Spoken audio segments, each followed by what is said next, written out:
tough was that one? Not done yet. What's that? How tough was that one? You guys got it out. Right. Every game is tough in the playoffs. We had a sizable lead last year. We got to understand. We knew they'd make a run. They're a good team. But we got to limit their runs. We got to be better, especially in the third quarter. That's been our Achilles heels in this series. And so hopefully we can look to improve that on that in game 5.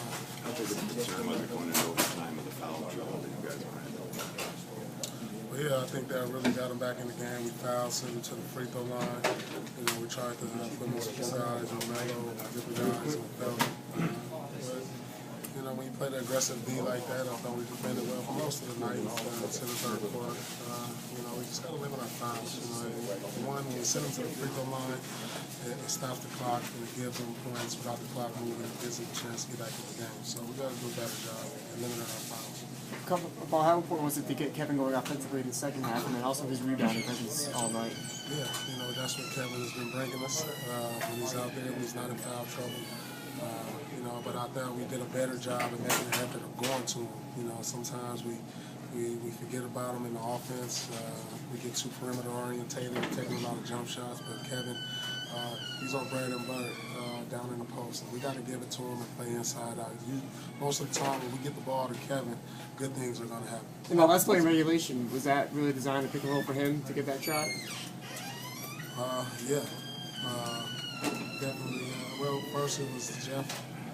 Was our first option. I was second, and just wanted to make a play coming in off the pick and roll. And once they helped, I saw Kevin wide open. I knew it was going to be a good shot.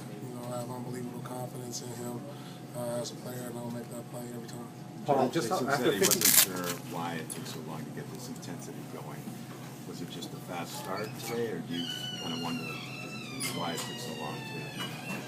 We established our defense, and we made shots today. I thought, it really gave us confidence when we got out to a fast start because our offense has really been struggling. We've been getting good looks, but we haven't been knocking them down. I thought early we really knocked down the shots, gave us confidence. The defense was really good for the most part tonight.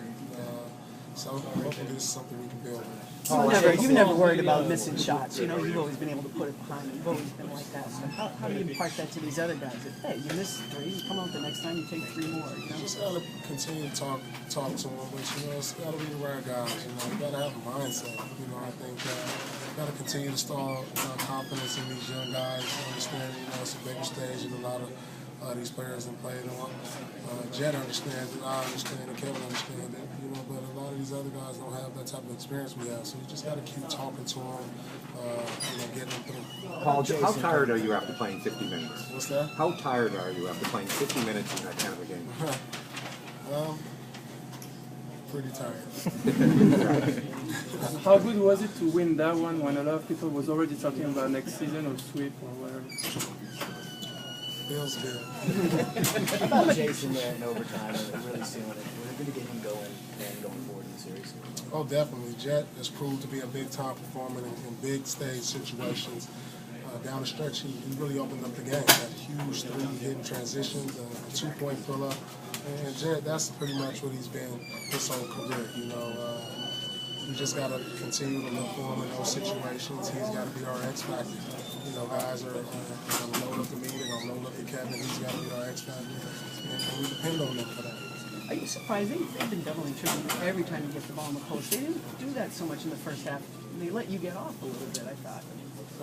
Yeah, it was sort of surprising. Usually they've been getting the ball out of my hands a little bit earlier. And so I just got to continue to try to take advantage of it when I'm not getting trapped, when I got the one-on-one situations, whether at the free throw line, whether in the post, and just be as aggressive as I can. What did you think about this game today? Because you were down 3-0, and it seems like every year now for you in particular, you don't know what the future brings. But I would say it's accented now. You really don't know what's going to happen after this, Yeah, I was pretty calm today, actually. I had a good calmness about myself coming to the game. I really didn't think about the after effects of it. My whole focus today was getting today.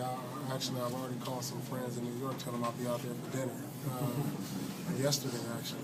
So I was very relaxed going into this game. With that simple, how much pride is there in this locker room? I mean, you talked about KG and Jet coming down the stretch. It seemed like you guys had a will where you weren't going to, kind of that refuse to lose that thing in your home court. Yeah, it was a lot of pride.